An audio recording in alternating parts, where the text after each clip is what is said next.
Hello everyone. Today we are starting with our chapter 1, The Boy Who Lived.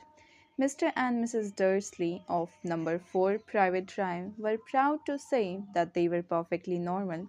Thank you very much. They were the last people you would expect to be involved in anything strange or mysterious because they just didn't hold with such nonsense. Mr. Dursley was the director of a firm called Grunnings, which made drills.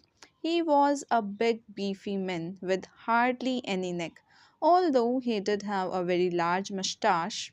Mrs. Dursley was thin and blonde and had nearly twice the usual amount of neck, which came in very useful as she spent so much of her time craning over garden fences, spying on the neighbors.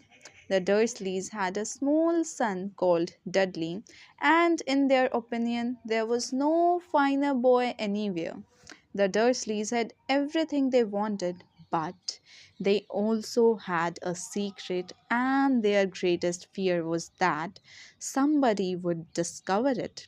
They didn't think they could bear if anyone found out about the Potters.